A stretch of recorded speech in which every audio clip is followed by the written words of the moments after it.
سابق صدر آصف علی زرداری کہتے ہیں کہ الیکشن کمیشن پر پورا اعتماد ہے کہ وہ شفاف الیکشن کرائے گا۔ صاف اور شفاف انتخابات ملک کی اہم ضرورت ہے۔ مزید کہا کہ ملک کا ماحول اس وقت انتخابات کے لیے سازگار ہے۔ انتخابات وقت پر ہونے چاہیے۔ مزید جانیں گے کراچی سے محمد اشہد کی اس رپورٹ میں۔ عام انتخابات سے پہلے آصف زرداری کا الیکشن کمیشن پر اعتماد کا اظہار۔ سابق صدر آصف زرداری نے کہا ہے کہ مجھے الیکشن کمیشن پر پورا اعتماد ہے کہ وہ شفاف الیکشن کرائے گا۔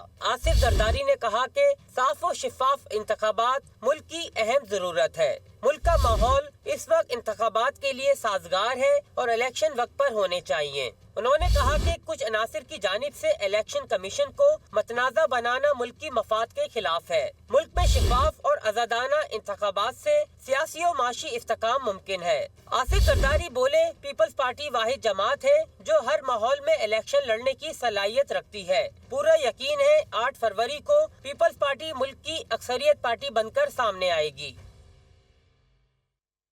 رہنما مسلم لیگ نون مریم اورنگزیب کا کہنا ہے کہ مسلم لیگ نون کی قیادت کو بدترین سیاسی انتقام کا نشانہ بنایا گیا۔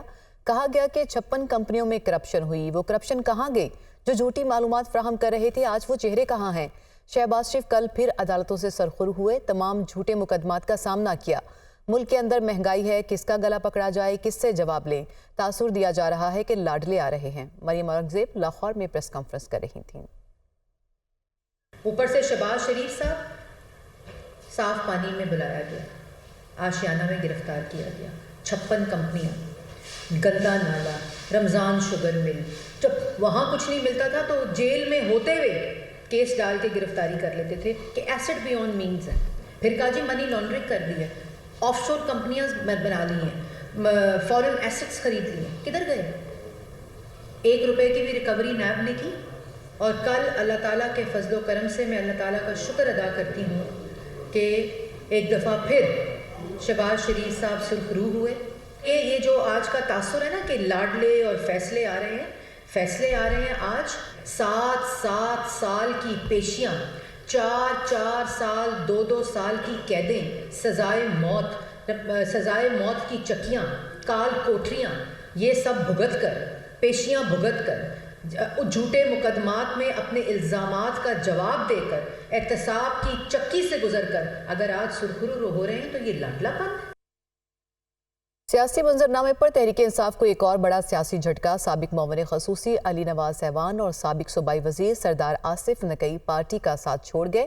دونوں رہنماؤں نے استحکام پاکستان پارٹی میں شمولیت اختیار کر لی۔ تفصیلات رپورٹ کریں گے لیاقت علی۔ تحریک انصاف اور کپتان کو بڑے سیاسی جھٹکے۔ سیاسی منظرنامے پر آئی پی پی کے لیے بڑی کامیابیاں سامنے آ گئیں۔ تحریک انصاف کے سینئر رہنما علی نواز ایوان منظر عام پر آ گئے۔ آئی پی پی آفس مالٹون میں علی نواز ایوان کی سرپرست جہانگیر ترین اور صدر عبدالعلیم خان سے ملاقات۔ علی نواز ایوان نے تحریک انصاف چھوڑ کر آئی پی پی میں شمولیت کا اعلان کیا۔ جہانگیر خان ترین اور عبدالعلیم خان نے علی نواز ایوان کو پارٹی مفلر پہنائے۔ علی نواز کی شمولیت کے کچھ ہی دیر بعد پی ٹی آئی کو دوسرا جھٹکا۔ سابق صوبائی وزیر سردار آصف نقئی بھی کپتان کا ساتھ چھوڑ گئے۔ سردار آصف نقئی نے جہانگیر ترین اور علیم خان سے ملاقات میں آئی پی پی میں شمولیت کا اعلان کیا۔ اون چودھری، نعمان لنگڑیال اور شمشان بخاری بھی ملاقات میں شریک ہوئے۔ جہانگیر ترین اور عبدالعلیم خان نے دونوں سیاسی رہنماؤں کو پارٹی میں خوش آمدید کہا۔ ملکی تعمیر و ترقی اور عوام کے مسائل کے حل کے لیے مل کر جدوجہد کرنے کے عزم کا اظہار کیا۔ جے یو آئی فے کی جنرل کونسل کا اجلاس پشاور میں منعقد ہوا، جس میں مولانا فضل الرحمان کو آئندہ 5 سال کے لیے امیر اور مولانا عبدالغفور حیدری کو جنرل سیکریٹری منتخب کر لیا گیا ہے۔ مولانا فضل الرحمان 5 سال کے لیے جے یو آئی کے امیر جبکہ مولانا عبدالغفور حیدری جنرل سیکریٹری منتخب ہو گئے۔ اجلاس میں ملک بھر سے اراکین جنرل کونسل نے شرکت کی۔ اجلاس میں ملک کی موجودہ سیاسی صورتحال، آئندہ عام انتخابات، فلسطین کے مظلوم مسلمانوں کے حق میں جاری مہم کا جائزہ لیا گیا۔ اجلاس میں صوبائی جماعتوں کو ہدایت کی گئی کہ انتخابات کے حوالے سے اپنی تیاریاں تیز کریں۔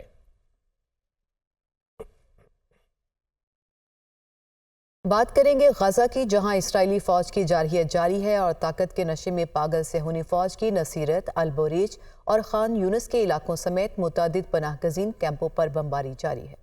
31 افراد شہید۔ غزہ میں شہداء کی مجموعی تعداد 12,000 سے تجاوز کر گئی۔ شہیدوں میں 5,000 سے زائد بچے اور 3,300 سے زائد خواتین بھی شامل ہیں۔ مزید جانیے اس رپورٹ میں۔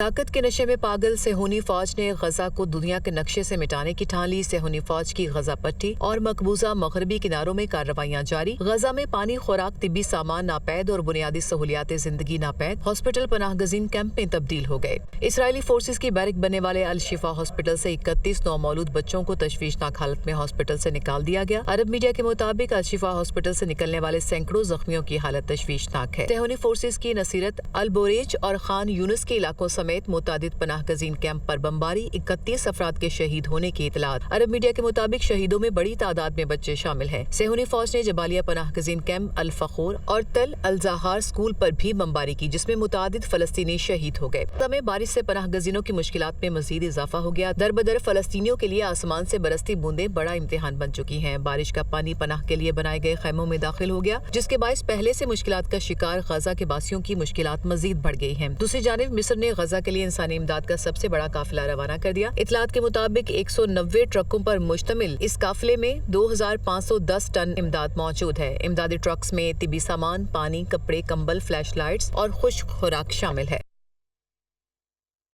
ईरानी सुप्रीम लीडर आयतुल्लाह खामनाई कहते हैं कि मुस्लिम ममालिक इसराइल से सियासी ताल्लुकात मुनक़ता करें, गजा की तबाहकुन सूरत हाल हरगिज़ कबूल नहीं करेंगे। ईरानी सुप्रीम लीडर का कहना था कि इस्लामी हुकूमतों का बुनियादी काम इसराइल से रवाबित तिजारत का खात्मा है।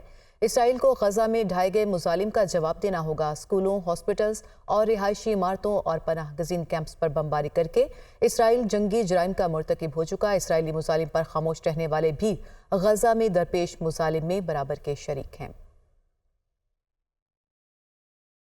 कतरी वज़ीर आज़म मोहम्मद बिन अब्दुलरहमान बिन जासिम कहते हैं कि इसराइल बैनुल अक़वामी क़वानीन का एहतराम नहीं करता। इसराइल के इक़दामात और गजा में अल शिफा अस्पताल का मुहासरा एक जुर्म है। कतरी वज़ीर आज़म का कहना था कि गजा पर हमले फौरी तौर पर बंद किए जाएँ। अस्पतालों, स्कूलों और पनाहगजीन कैंपों पर बमबारी करना आलमी क़वानीन और जंगी क़वानीन की भी खिलाफ वर्जी है।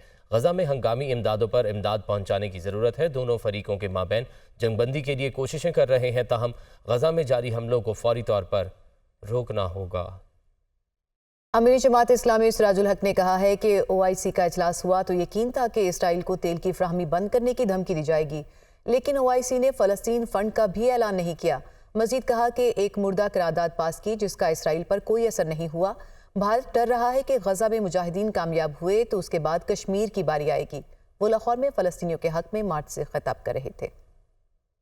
OIC का इजलास भी हुआ और गुप्तन और खुर्दन और नशिस्तन और बर्खास्तन हमारा यही ख्याल था। OIC के इजलास में ये लोग हमास के लीडर को बुलाएंगे। हमारे यकीन था इसराइल को धमकी देंगे कि अगर 72 घंटों में आपने लड़ाई बंद नहीं की तो हमारा एक कतरा तेल का उन ममालिक को नहीं मिलेगा जो इसराइल का साथ दे रहे हैं। यकीन था कि इस इजलास में OIC के मेंबरान मिलकर गजा की सिक्योरिटी के लिए कोई अमली लाहे अमल देगा, लेकिन अफसोस है वो कुछ नहीं कर सके।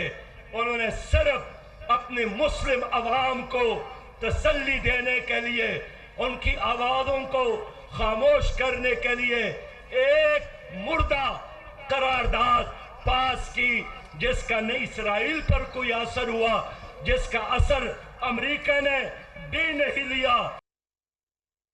दीगर खबरों की जानिब बढ़ते हैं। लाहौर समेत पंजाब में स्मॉग के बायस शहरी आलूदा फजा में सांस लेने पर मजबूर हैं। पंजाब हुकूमत ताहाल स्मॉग को ना कंट्रोल कर सकी। स्मॉग की खतरनाक सूरत हाल के पेश नज़र निगरान वज़ीर आला पंजाब मोहसिन नकवी ने स्मॉग से मुतासरा 10 अजला में 1 हफ्ते के लिए मास्क का इस्तेमाल लाजिम करार दे दिया है। सूबाई दारुल हुकूमत लाहौर में स्मोक के डेरे बरकरार। शहर में स्मोक की औसत शरह 406 रिकॉर्ड। कैंट के इलाके का एयर क्वालिटी इंडेक्स 496, माल रोड के इलाके का एयर क्वालिटी इंडेक्स 444 तक जा पहुंचा। निगरान वज़ीर आला पंजाब मोहसिन नकवी ने अपने ट्वीट में बताया, पंजाब हुकूमत ने स्मोक से मुतासरा इजला में तमाम शहरियों के लिए मास्क पहनने के लिए 1 हफ्ते के मैंडेट का ऐलान किया। सेहत को तरजीह देना हमारी इज्तिमाई जिम्मेदारी है। बराह करम महफूज कम्युनिटी के लिए रहनुमा खतूत पर अमल करें। वज़ीर आला की हिदायत पर महकमा प्राइमरी और सेकेंडरी हेल्थ केयर ने नोटिफिकेशन जारी कर दिया। वजीर primary health doctor Jamal Nasir कहते हैं, मास्क पहनने की पाबंदी का इतलाक लाहौर, शेखुपुरा, कसूर, ननकाना साहब, गुजरांवाला, हाफजाबाद, सियालकोट, नारोवाल, गुजरात और मंडी बहाउद्दीन में होगा।